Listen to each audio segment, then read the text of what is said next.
এতিয়া ভকত মাত্ৰ 3টা অক্ষৰ এই 3টা অক্ষৰেনো কি বুজাইছে ভকতৰ বৈশিষ্ট্য কি ভকতৰ লক্ষণ কি সাধুৰ বৈশিষ্ট্য কি সাধুৰ লক্ষণ কি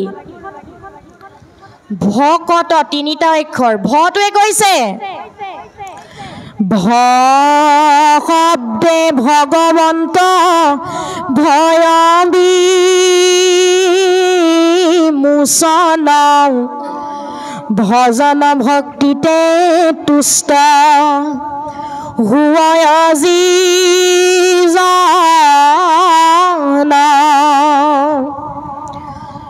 ভ শব্দে ভগৱন্ত ভয় বিমোচন ভজন ভক্তিতে তুষ্ট হুয় যিজন যিজনা প্ৰভু ভগৱন্তৰ ভয় নাই যে নিৰ্ভয় যে নিৰ্গুণ যে নিৰাময় যিজনা কৃষ্ণ ভকতিত তুষ্ট হয় সেইজনা কৃষ্ণকে ভজনা কৰিব লাগে ইয়াৰ অৰ্থ বুজাবলৈ ভ অক্ষৰটো যোগ কৰা হৈছে ক শব্দে কৃষ্ণ ভজি পবিত্ৰ পৰম আত্মাতমানন্ত কৃষ্ণ সমস্ততে সম কৃষ্ণ হেনো সকলোতে সমভাৱে বিৰাজমান পঞ্চভূতি দেহবিলাকত সমভাৱে বিৰাজমান গুৰি পৰুৱাটোত যিমান থাকে হাতীটোতো সমানেই থাকে আমাৰ আত্মাৰ একো পাৰ্থক্য নাই আমাৰ দেহৰ পাৰ্থক্য আছে কাৰণ দেহৰ মতা আছে মাইকী আছে কুলা আছে বগা আছে উখৰ আছে চাপৰ আছে শকত আছে ক্ষীণ আছে আপোন আছে পৰ আছে শ্ৰুত আছে বৰ আছে এইবিলাক দেহৰ ধৰ্ম আত্মাৰ ধৰ্ম নহয় আত্মা সকলোতে সমভাৱে বিৰাজমান এইটো হৈছে ক আখৰৰ বৈশিষ্ট্য ইয়াৰ পাছত ত আখৰৰ বৈশিষ্ট্য হৈছে ত শব্দে তৰণৰ উপায় হৰণ হৃদয় মধ্যত ধৰে কৃষ্ণৰ চৰণ ত শব্দে তৰণৰ উপায় হৰণ তৰণৰ পথ পাবলৈ হলে আমি হৰণ গ্ৰহণ কৰিব লাগিব তৰণৰ পথ হল হৰণ আমাক ভাগৱত শাস্ত্ৰই কৈছে পাৰিলে কাৰোবাক অকণমান হলেও উপকাৰ কৰা কিন্তু কাকো কেতিয়াও হিংসা নকৰিবা হিংসা ভাৱ কেতিয়াও মনলৈ আনিব নাপায় যত দেখা ভূত প্ৰাণী সবাকো বিষ্ণু মানি হিংসা এৰি কৰা উপকাৰ সকলোকে বিষ্ণুৰ অংশ ভাবি হিংসা এৰি উপকাৰ কৰিবলৈ কৈছে সেইজনকে কিন্তু প্ৰকৃত ভকত তাকে খেবুলিয়া ভকত জানিবা নিশ্চয় নিজে তৰি কুলকো উদ্ধাৰ কৰয় যিজন নিজে উদ্ধাৰ হয় আৰু তেওঁৰ লগতে আৰু দুজনক উদ্ধাৰ কৰি নিব পাৰে সেইজনকে কিন্তু প্ৰকৃত ভকত বুলি আমাক ভাগৱত শাস্ত্ৰই সিদ্ধান্ত দি থৈ গৈছে এতিয়া ভকতৰ যিটো বৈশিষ্ট্য সেই বৈশিষ্ট্যক কাছৰ বৈশিষ্ট্যৰ লগত তুলনা কৰিছে কাছৰ বৈশিষ্ট্য কি বালিত কণী পাৰি পানীত উমনি দিয়ে বালিত কণী পাৰি পানীত উমনি দি ভাৱৰ দ্বাৰা তাতেই পোৱালি উলিয়াই দিয়ে কাছজনীয়ে মুক্ত মনেৰে দৈৱকী নন্দনক কয় যে হে প্ৰভু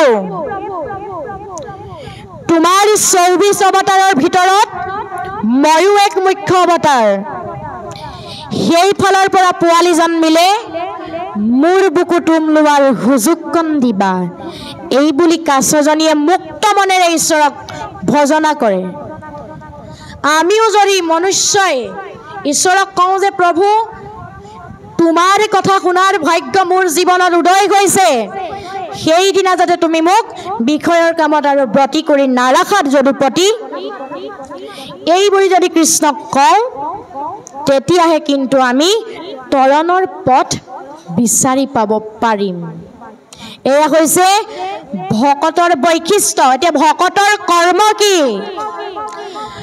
নকৰিব প্ৰাণী হিংসা মনে কুজন,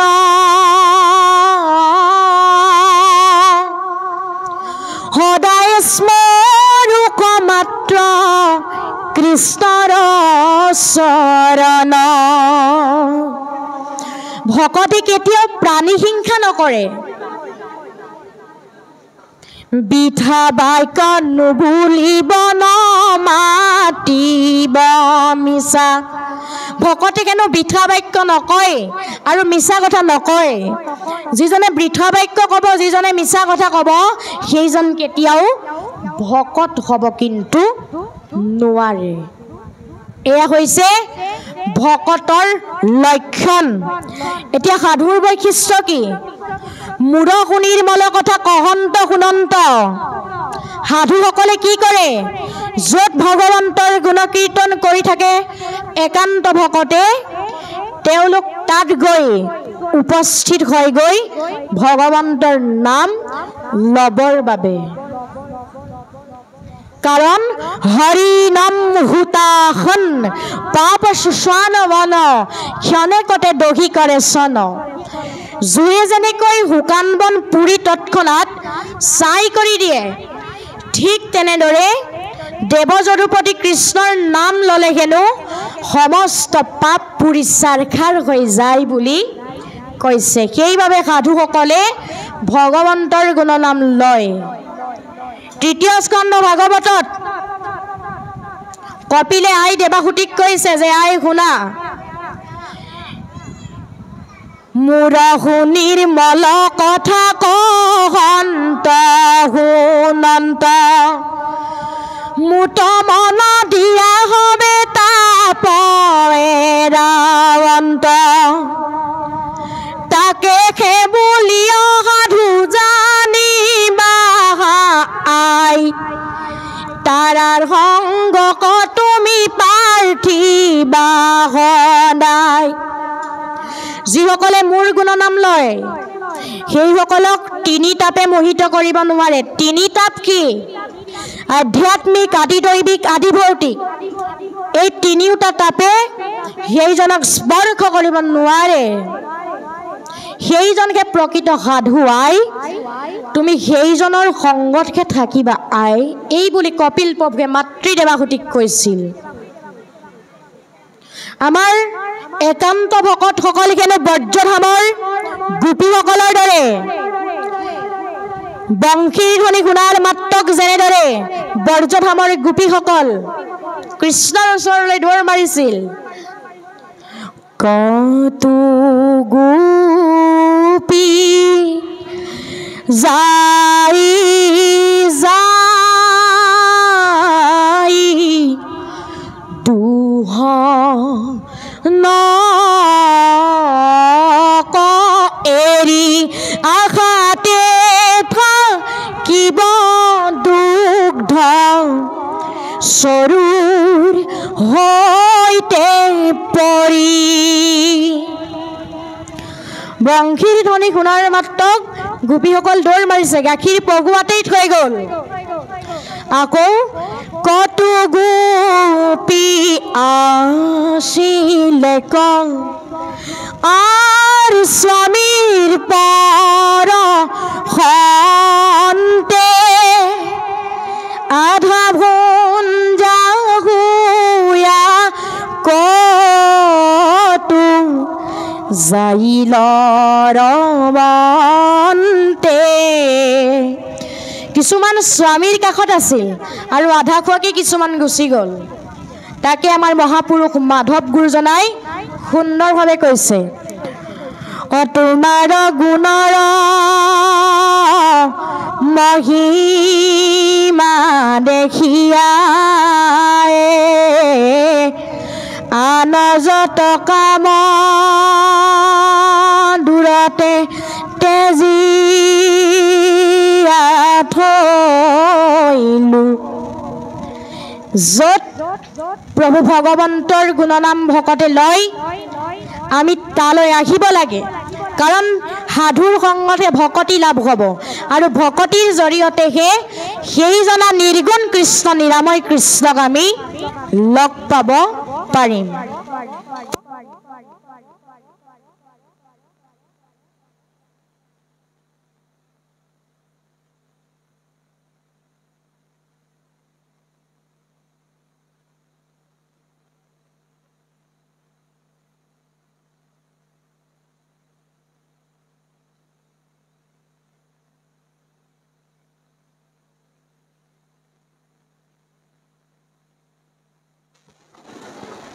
কপিল প্ৰভুৰ মাতৃ দেৱাহুতিয়ে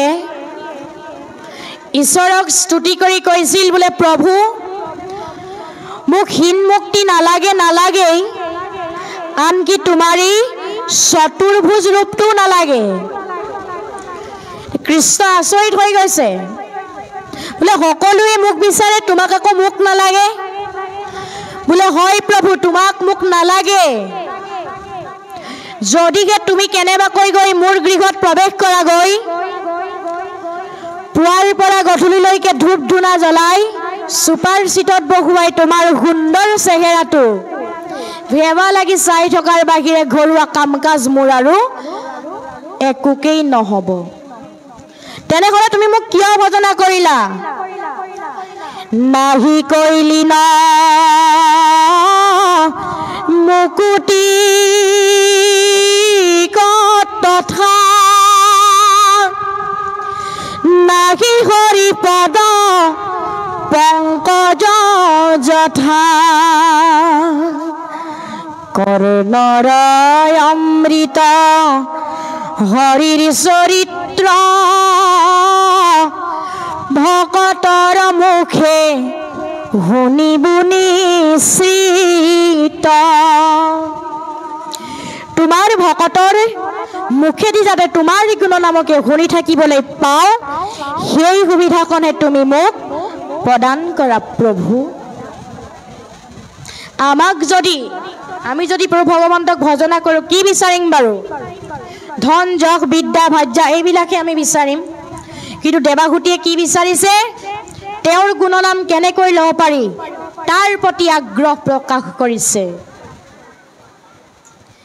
এতিয়া আমাৰ এই মনটো দুটা বস্তুৰ মাজত আবদ্ধ, সত্য অসত্য আৰু জড় চৈতন্য। সত্য অসত্যৰ জড় চৈতন্যৰ মাজত যিটো প্ৰকাশে,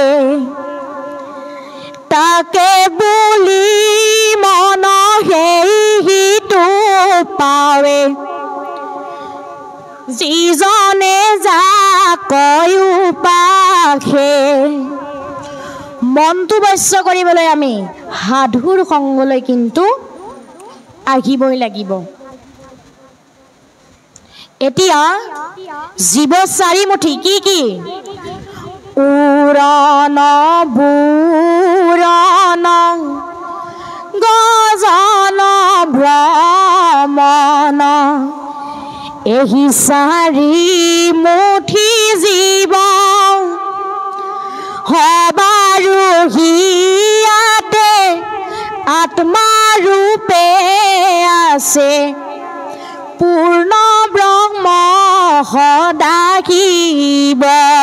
সেইজন সদাশিৱ যিজন সৃষ্টিৰ আদ্যত, সৃষ্টিৰ মধ্যত আৰু সৃষ্টিৰ অন্তত থাকে। অ গোবিন্দ গোবিন্দ গোবিন্দ গোবিন্দ গোবিন্দ ৰাম মুৰাৰী,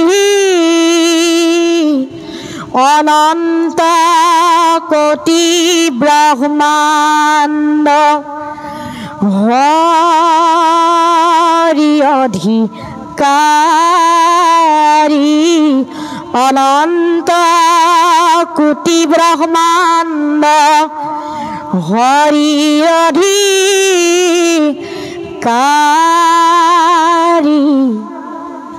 যিজন অনন্ত কোটি ব্ৰহ্মাণ্ডৰ অধিকাৰী, যিজন সৃষ্টিৰ আদ্যত সৃষ্টিৰ মধ্যত সৃষ্টিৰ অন্তত যিজন থাকে সেইজনে হ'ল প্ৰভু ভগৱন্ত। তেওঁক ভজনা কৰিলেহে আমি পৰম পদ লাভ কৰিব পাৰিম।